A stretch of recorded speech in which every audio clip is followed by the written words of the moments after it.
Alright guys, today we are going to talk about psoriasis medications and pharmacology. Now you notice this stack of slides have a very different style than my other slides. The reason was that originally this lecture was integrated with Dr. Colucci's clinical material. Now that because we are doing it online, we actually split apart split apart the material so that in order to maintain somewhat of a consistency with his slide, the theme is the same, okay? Alright, the objective, we're going to very briefly explain the pathophysiology of psoriasis. Now, some of the immune type of reasoning, okay, the deep autoimmune reasoning, we went over that in immunology. I'm not going to go over that again in this lecture. So those two kind of sync together. Like I said, the last week's lecture of all those autoimmune actually set the stage for this week's material in the Jam module, right? Everything that it's kind of intermingled, interconnected together. Like I said, just very much like Iron Man and Avengers relationship. Okay. Now we're going to also describe the mechanism of actions, okay, of different agents used to treat psoriasis and relate the mechanism of actions to the physiological and molecular pathophysiology. So basically, we're looking at what targets are being affected by these agents. So first of all, it's the drug index again. Okay, this is I break it down. Okay, between topicals, orals, agents, and then the biologics. Now we have quite a lot of biologics here. I group it as TNF alpha blockers, IL-12, 23 blockers, and IL-12 blockers, and IL-17A, 17RA blockers there. So now on my exams, really, honestly, this is type of essay type or kind of semi-open book type of a material. Both names. I'll probably prefer putting down the generic name. I'll put down both names. Okay, how about that? I will put down both names. Let me write it down as a record. I will use both the brand and the map name of these biologics. Okay, so really you don't need to memorize it for this purpose, but ideally at least get some form of idea. Okay, now without further saying of these drug lists, let's go to take a look. So the pathophysiology here, I just use one graph to basically summarize what happened.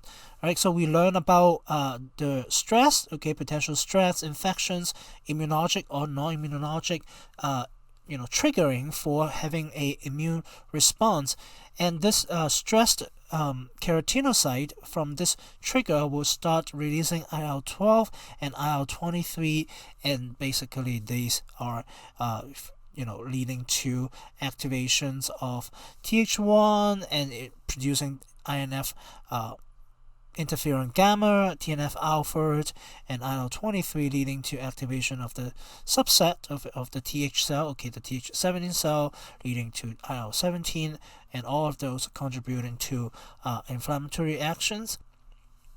And this is a positive feedback loop leading to more and more, and all of these cytokines will also further activate keratinocyte to produce to further undergo proliferations and multiplications, basically leading to some type of uncontrolled growth in certain part of the skin, leading to a formation of a lesions or plaque appear on the skin, and these activations of keratinocytes also feeding back into inflammation. So basically it's a vicious cycle of uncontrolled immune response. So here are just some of the wording that I went over in the previous slide. You can take a look at that. The underlying inflammation process of psoriasis is very similar to other autoimmune. So for example, psoriasis and Crohn's disease are linked specifically to IL-23 genotypes. Okay. Now, here is some of the treatment strategy slides that was from Dr. Colucci originally. He left it here basically is to keep a little bit coherence between the practice lecture and the science material. All right. Now, so first we are going to look at some of the non-pharmacological agents.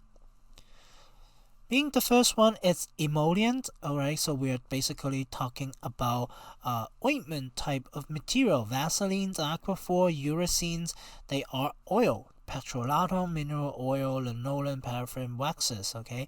Now, the idea of putting these oily substance on the skin is really to form a protective occlusive layer and to prevent water loss.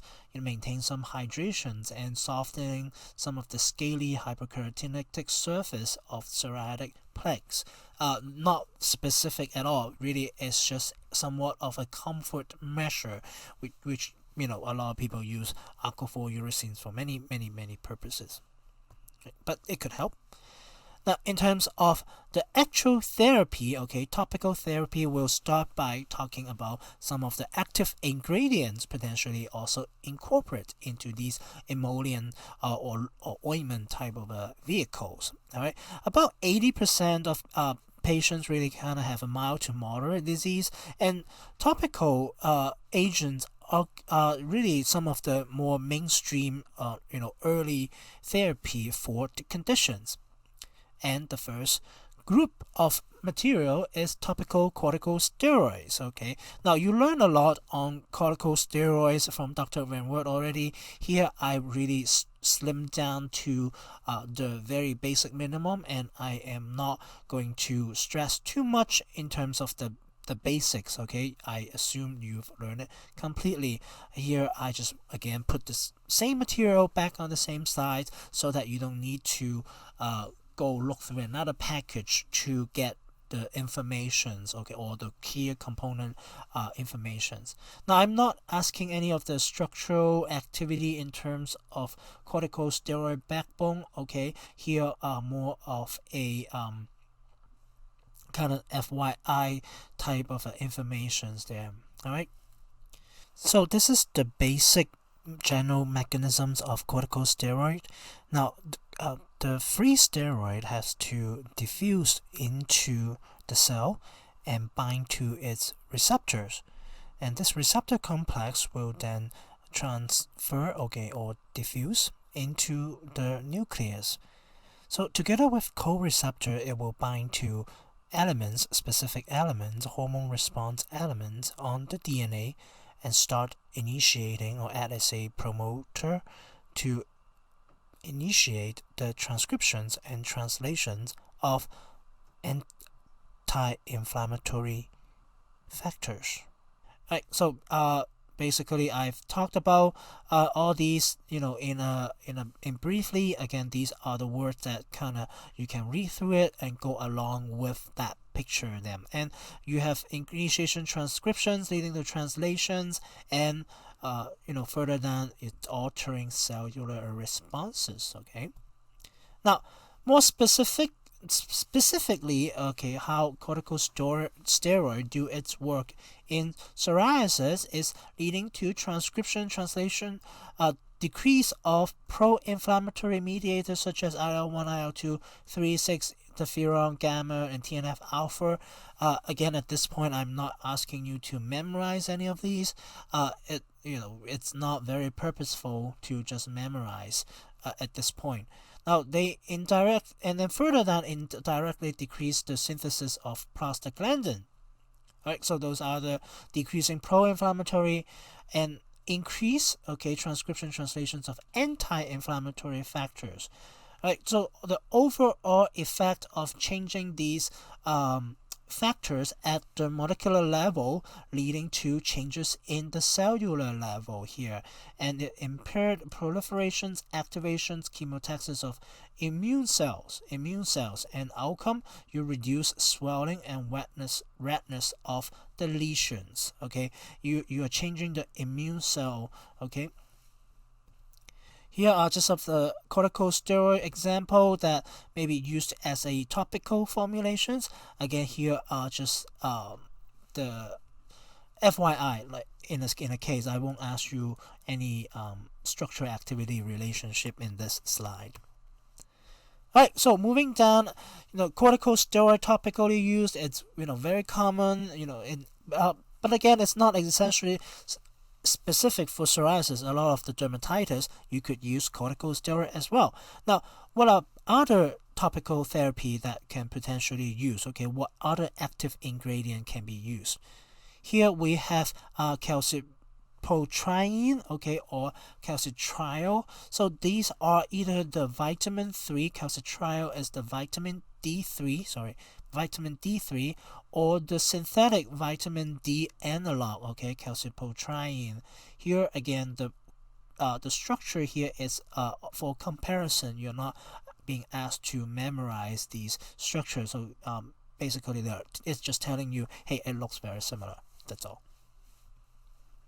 Alright, what it does, they bind to calcitriol receptor. Now, of course, vitamin D3 will bind to its receptor, and the analog will also bind into its receptors, and leading to inhibits of keratinocyte proliferations, induce terminal differentiations of keratinocyte, i.e.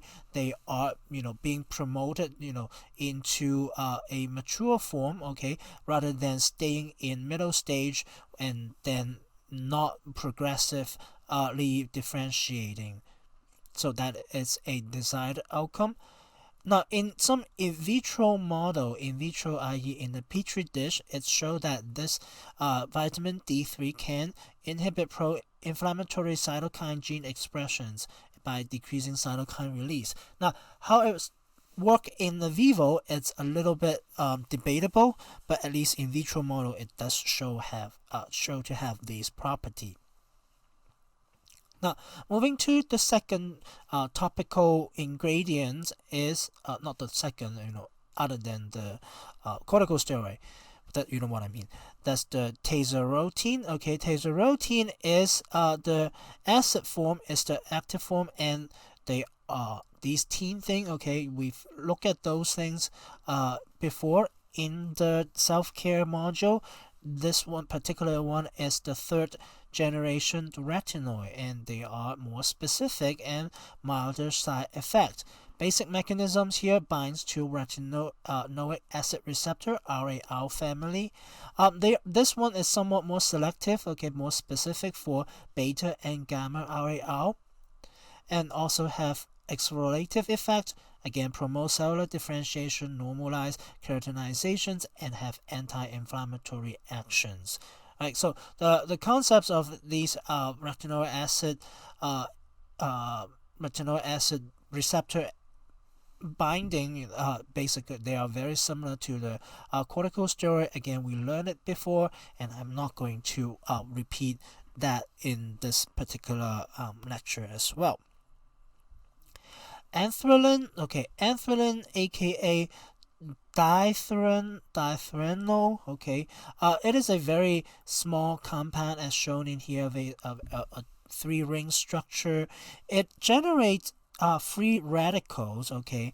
Basically, what we think, okay, it does is generating the oxygen reactive oxygen species, and regulate or downgrade DNAs, having this anti-mitotic. Basically, you are stopping cell divisions on the skin. Okay, it will inhibit the release of pro-inflammatory cytokine as well. Overall, you are slowing down the onset of actions. Now, the theme here is that there is some type of inflammations. Let's help. Okay, let's put something to help with the inflammations. And again, visually, okay, there is these lesions on the skin. Well, let's do something to help with the skin conditions, okay, promoting differentiations and all these, and also protecting the area from being dried out with all these ointment material as the emollient. Salicylic acid, so you can see these things are not very different than what you use in acne, and they're not specific. Keratotic is one of those features because you have increased keratinizations on the skin, and let's make it slough off. Okay, promote these replacement, okay, turnover of these keratinized layer. All right, and basically what it means is, as a peeling agent, okay, scale lifter, lift up some of these dead skin, help to improve, at least visually, okay, help to improve the conditions there. Now, what is this bump here? You get, that's just the psoriatic plaque, having the cells in here, okay. Coal tar, okay, coal tar, that's again some of those dark ages material. No one really use it anymore, but I feel I should mention a little bit. Now, coal tar is a byproduct from coal when it's burning it into coal gas. Okay, in the old days in Europe, and the street lamps, okay, they light up. Okay, what the fuel is, it's from burning from coal, okay, coal gas, and there are remnants after you burn the coal. Okay, there's some gooey black stuff, which is the coal tar. Okay, these gooey stuff have rich polycyclic hydrocarbons, and a little bit of history that lead to the genesis of German dye industry, and further down, these dye industry company evolved into companies that we are familiar with. One of those, it's Bayer. Okay, Bayer from Germany. So one of those, they started very, very early. Alright, so enough for the little history, FYI informations. The mechanism of actions, it's not specific really. They are decreasing DNA synthesis, decreasing mitotic, decreased proliferation of the skin. Alright, and it also contains phenol. Okay, phenol have some antipyretic effect, and as a counter irritant. Okay, it can make you feel better in some way, but these things are very gooey, tar-like. No one's want to put it on skin, right? It also, could get on your clothes, and it's just not desirable. And again, how many years ago? These things are from centuries ago. So we have much better product these days. Alright, so then we talk about, hey, does it look familiar? Calcineurin inhibitor, okay, just from last week, right? I mentioned it in the immunology calcineurin inhibitor. We are going to talk about calcineurin inhibitor. Now, here are some of those. One of the group here, we have the tacrolimus, okay, tacrolimus, and pimecrolimus. Okay, pimecrolimus. These are macrolide or macrolide-like agents. They are derived from Streptomyces species there. So they are kind of a ring macro structure there. Now, again, these are informations for you to know, and you don't need to memorize these structures. Okay, a lot of time, like I said, maybe in my previous class, and when I talk about a drug, somehow if I don't put a picture on there, I feel it's not complete. But it's not like I asked you to memorize these pictures. In any case, if there's any case like that, I would specifically point out. Alright, so before we talked about calcineurin inhibitor, let's talk about what calcineurin is. Okay, again, if you remember a little bit from last week, this one shouldn't be too confusing. Now, calcineurin can activate cytokine transcriptions, and with the following steps. Now, we talked about activations of T cells and how these signaling occur, and one of the steps I didn't elucidate too much in the immunology lecture is there is a increase in intracellular calciums in the process. Now, in this process, influx of calcium ions into the cells will interact with calmodulins and activate calcineurin. Now, calcineurin, its job is to dephosphorylate a nuclear transcription factor called nuclear factor of activated T cell. Alright, in case you wonder what NFAT stands for, I'll use NFAT on the exam. Okay, now this once the dephosphorylation occur on NFAT will then enter the nucleus, bind to NFAT binding elements as a specific regions on the DNA, the promoter regions, and which is a promoter regions for a lot of the cytokines gene, okay, and then lead to transcriptions.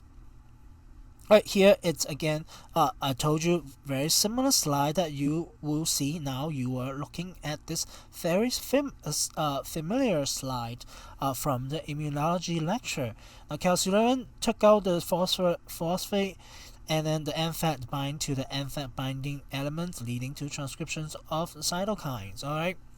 Now, tacrolimus and along with cyclosporine, which we will talk about later, bind to these, in particularly for tacrolimus, bind to a immunofilament called the FKBP12. Alright, so, and together, remember here, together, star here, together, it formed a complex, okay, star, put a star here, tacrolimus along with this FKBP12, the whole thing together, interact and inhibit calcineurin. Okay, the whole thing need to work together. Only any one of those alone will not work. Okay, stick those together. I don't know how ingenious way you can use, but remember, don't get tripped up. Sometimes in my questions, okay, I may just put down one term and then you would know that is a wrong. Now, if it is free response when you're answering, if you said tacrolimus inhibit calcineurin, that's wrong. You have to say tacrolimus form a complex with FKBP12, and this complex inhibit calcineurin interactions with basically. So that is the key. Okay, remember, it formed a complex. I bet someone will forget that on exam. But anyway, I hope my bet will lose and you all win a good score. Alright, so forming an inhibitor on calcineurin, and you basically stopped all of the effects that it's supposed to do. It cannot dephosphorylate NFAT, and NFAT cannot enter the nucleus, and NFAT cannot enter the nucleus. It cannot bind to its binding elements, and ultimately lead to down regulations of cytokine transcriptions. You are not transcribing those pro-inflammatory cytokines. Alright, so that is all of the topical therapy agents and active compound. Now, this one is a little new. I added this year to correspond with Dr. Calusi's material.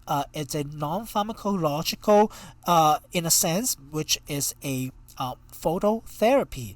And phototherapy, we are talking about ultraviolet. Alright, ultraviolet therapy. So here are just some of the basic informations on UV light. Now, 90% of the UVB, okay, are being absorbed by our ozone, water vapor, and oxygen when it's coming out from our sun. Oh, sun, sun, Mr. Golden Sun, please shine on me.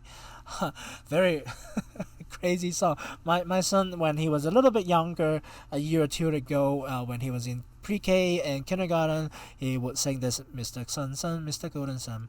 Anyhow, so a lot of these UV coming from the sun, particularly UVB, are blocked, okay, by our Mother Earth or our ozone layer, okay. Now, without it, UVB, okay, will induce thymine dimer, okay. Thymine dimer, and we can what it will lead to, it's inducing apoptosis, basically killed cell, okay. UVB is very strongly killing the cell. And the UVA is not absorbed by the ozone, okay. UVA is not absorbed by the ozone, and will come to it will expose to UVA. And while on the other hand, UVC, okay, completely absorbed by the ozone layer, okay. Those are the most dangerous, high energy, most dangerous thing. Here is a UV spectrum, not UV spectrum, UV microscope, looking at some of the UV in the cosmos, and UVC can also be generated by doing welding. Okay, welding. So that's why people need to wear this high performing UV mask to protect it. Now here is the graph here is just to give you a little bit background information in terms we're talking about UVC, UVB, UVA, and different wavelength. Now I'm not going to ask you the wavelength of these things. Just give you a spectrum of why UVC is most dangerous, because it have higher energy. Okay, shorter wavelength, higher energy, like close to almost of a X-ray range. Okay, we know X-ray are strands, and on the other hand, UVA are the longer or wider, having a wider wavelength, and they are closer to the visible light spectrum. So those are a little bit lower energy. Alright, so that is the background information on ultraviolet. You learned at some point in time, I know, in case you forgot a little bit. Now, we are moving on very quickly to the general treatment strategies in terms of using systemic therapy, and we will be starting with oral therapies. The first oral agent, apremilast. Okay, this is a phosphodiesterase 4 or PDE4 inhibitor. PDE4 by itself degrades cyclic AMPs in the T cells, and inhibiting the PDE4, okay, can increase cyclic AMP. Alright, so this drug will increase cyclic AMP because it's inhibiting the PDE4. Now, what can cyclic AMP does is to downregulate the expressions of pro-inflammatory cytokines such as TNF-alpha, IL-17, and interferon gamma, that are some of the key cytokines that are contributing to the psoriasis development or dysregulations of the T cells. So and also this drug cyclic AMP can upregulate the expressions of anti-inflammatory cytokines such as IL-10. So overall, again, we are in the theme of modulating the inflammations, okay, by modulating these cytokines expressions, upping it, upping the transcription or lowering the transcription. So even though through different mechanisms, the ultimate goal, we are still looking at these causative compounds in your body. Now, here we move on to a very general drug, which is methotrexate. Methotrexate can be used in autoimmune diseases, and higher doses can also be used to treat cancer. Okay, they are not very specific. What it does is it's a dihydrofolate reductase inhibitor, or aka we call it anti-metabolite, i.e. these are something that would affecting the metabolism cycles in the cells and leading to cell death eventually. So it competitively or reversibly inhibit enzymes, okay, which is this dihydrofolate reductase. Now it blocks pyrimidine, okay, which is the T and C in your the nucleotide, okay, biosynthesis. It will block T and C biosynthesis. Now you have ATGC and you have less T and less C in this case, leading to inhibit DNA synthesis,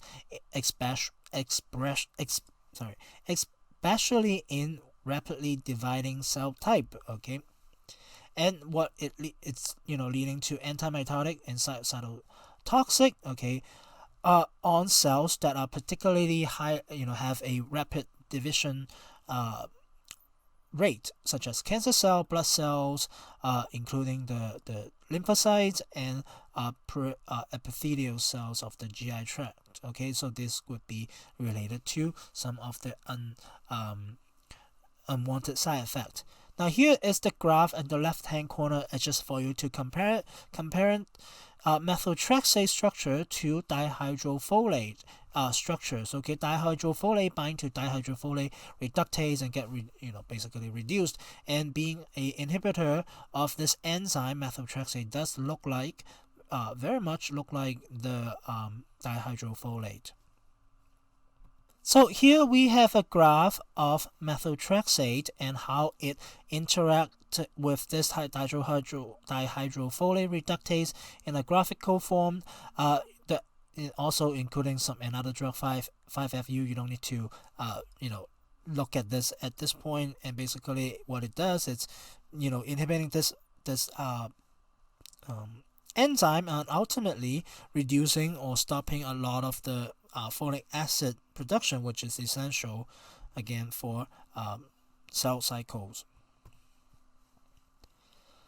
Okay, now we're looking at a immunosuppressant drug, okay, cyclosporine. Cyclosporine, again, here is the structure. The name tells you, some kind of a cyclic form must be present, so-called cyclo. It's a cyclic endectyl peptide, so it's a circular peptide which came from a fungus or fungi. All right, you don't need to know the name, but here is a extra piece of information. All right, and it acts as a calcineurin inhibitor. The mechanism is very similar to tacrolimus. Alright, so essentially this is the same slide. The only difference here now is cyclosporins bind to immunophilin cyclophilin. Okay, now notice the difference. Cyclosporin matching with cyclophilin, tacrolimus match with FKBP12. Now they, in this complex form, again, they bind to calcineurin, preventing dephosphorylation, so that NFACT and NFACT cannot go into the nucleus and act as a binding element for transcriptions of pro-inflammatory cytokines. Okay, so again, we have another retinoid product. You can use orally, so this is a second generation retinoid product, and it have a shorter half-life, easier for dosing. These are again very FYI type of informations. They are anti-proliferative, anti-keratinizing, and anti-inflammatory. Key thing about it, teratogen. Okay, teratogen, definitely watch out for use in childbearing age women. Okay, that is the main thing. The mechanisms or retinoid receptor binder, they act similarly. Again, I'm not going through this same information again. So those are the oral agents that are small molecule. Now we're moving to a very big round of biologics. So I think I am officially the biologic guys, right? Biologic scientist that I've been talking to you for forever and forever, and now you are finally getting some of the meat. Okay, some of the real mechanisms or examples of map that we've been talking so long in immunology. And here is the first one, is the TNF alpha blocker. Okay, these four are indicated for psoriasis, and we have some of those older ones, adalimumab, Humira, which was available when I was in school, and these days you have a lot of biosimilars, okay, coming up on the market, and I assume Dr. Calusi have talked to you about what biosimilar is. Alright, so biosimilar, okay, basically you can think of it as a biologic generic in a sense. Embry, okay, Embry and Tanacept, okay, Embry is another one that came out when I was in school, and I remember hearing those, but I never paid too much attention, because back in the day, we are talking about 10 years ago, when I was a P3, it was 10 years ago. There were relatively few biologics compared to these days, and I don't think any, a lot of the curriculum dictated to biologics back then. And when I was preparing for NAPLAX the following year, I took my NAPLAX in 2011, in case you wonder, and I was studying, and then they give me a name for Embry. Like, what is that? That's like, I've never went into pharmacy school. Okay, and then I realized, okay, those are biologic, which were never, we were never stressed too much back in the days, back in a decade ago. Okay, now we have other biologics here. Here I just took the name, and I don't make you to memorize, because this exam now is not going to be a pure memorizing game. Okay, I'll be able to recognize these things, be able to quickly recognize these biologic specific for as a TNF alpha inhibitor. I think that is the important one. Now these older one, okay, Remicade, Ambien, Humira, these are older one. Like I said, 10 plus years. They have biosimilar being available. Now the newer one, okay, this one does a very similar thing, but it have no biosimilar. Okay, Pago, remember pegulations, where we talked about in the last lecture, Pago. Okay, now here it's just a rundown of information on the adalimumab or Humira. So it is a recombinant human IgG monoclonal antibody. This is produced by recombinant DNA technology. Alright, so here we are going to talk about some of these recombinant DNA technology in greater detail in our biotechnology lecture. So everything presented here sync back a little bit into the immunology and biotechnology, and immunology, what I presented in immunology and biotechnology sinks back into here. Now, but in terms of exams, I would be very focused, only putting focus on what I presented in separate classes. Okay, I want to make sure for that. This is a unique situation this year, because for a very, very long time, this is perhaps the first year in the pharmacy school history where a guy that teach immunology, biotechnology also teaches this type of information for the pharmacy student. Okay, so enough about the sidetrack talk. Coming back into the slide information. So it is by recombinant DNA technology and produced in mammalian cells. Okay. Now, so here they are all TNF alpha inhibitors. So in a sense, they bind to TNF alpha, and blocking TNF alpha binding to P55 and P75 type TNF alpha receptors. All right, so they're blocking it from binding to receptors and prevent TNF alpha mediated inflammatory responses. So Embry again, they are produced by recombinant DNA technology in Chinese hamster ovary, CHO cells. Okay, now so these Embry actually, they are a little bit different than a regular monoclonal antibody, right? Because even the name, it doesn't have the map there, so that indicate that it's not a technical monoclonal antibody. Technically speaking, it is not an anticlonal antibody.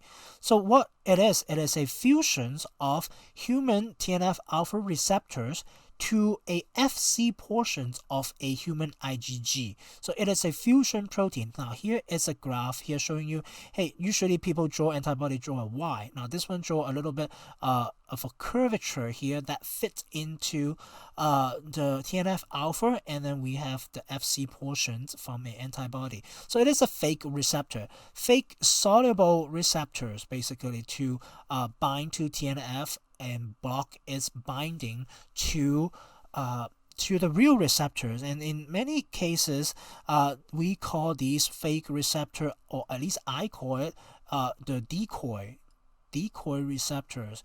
Okay, a fake one. So it's very much a military term in my opinion. Decoy. Okay, deploy this decoy. And the actions behind it, again, very similar, preventing TNF alpha mediated immune response and inflammatory responses. And you see the same theme going over and over in many cases. All right, so infliximab, it is a mapped, okay, it's an IgG1 cap, these little minor details, I don't want you to memorize it again. And they again here are all the same. Okay, now this one is a fusion of a mouse FV domain and then that with a human IgGFC portion, so-called humanized or chimeric, okay, chimeric antibody, right, bind to membrane and circulating TNF alpha, prevent TNF alpha mediated immune response and inflammatory responses. Alright, pickle, okay, pickulations, chimsia, okay, I guess chimsia, I guess that's how it says. I don't want to say too much of these names because I am not very proficient in pronouncing a lot of these antibody molecules, okay. I would very much butcher them, especially on a recording, which I'm no more nervous in many cases. So this one is a fragment, okay, fragments of humanized monoclonal antibody, so-called the Fab regions, okay, Fab regions. Now here it shows you in the graph, this is just that little, fork regions, okay, one of the fork of the Y, okay, that is depicted in green. And here is a comparison between infliximab, adalimumab, and this new pegylated antibody fragments. Right, so it ties back to our biologic lecture that I wrapped up the last slide from that last lecture. What it does, okay, what pegylation does, reiterating its increased half-life by decreasing renal clearance, this is my drawing of a kidney clearance, okay, decreasing renal clearance, increased T-half, okay, T-half. Okay, so we will talk about more on these Fab regions and things about antibody again in our biotechnology lectures on antibody drug conjugate or antibody fragment conjugate, which is scheduled to release in the week of April 13th. Okay, stay tuned for that week's lecture when we will talk more about Fab or different regions of these antibody. Okay, enough for the preview. Let's come back to this main lecture. All these mechanisms bind to TNF alpha.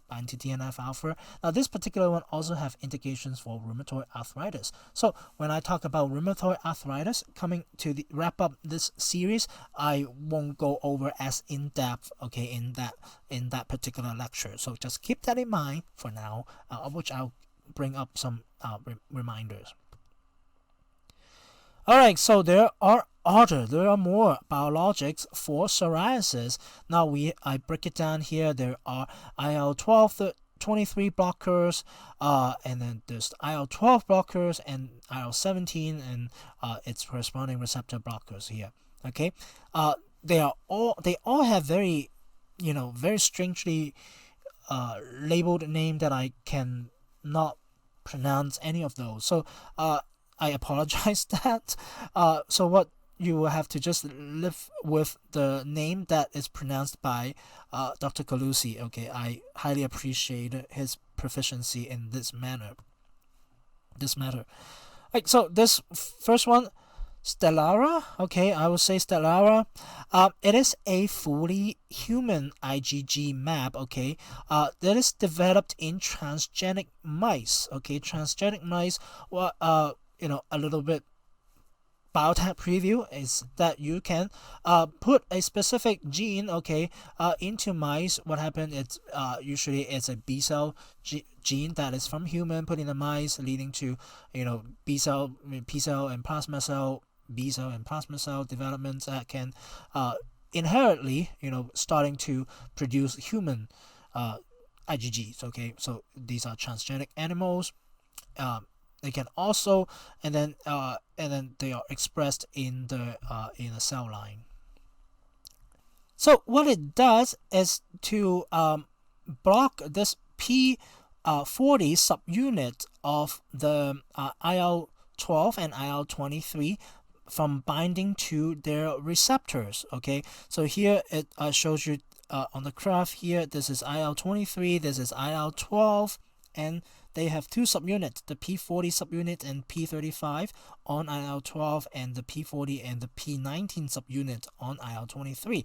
So when they interact with receptor, both these subunits have its job, and this particular antibody binds to these interleukins and preventing this P40 subunit from interacting with IL-12 or 23 receptors, and therefore leading to inhibitions of its signaling.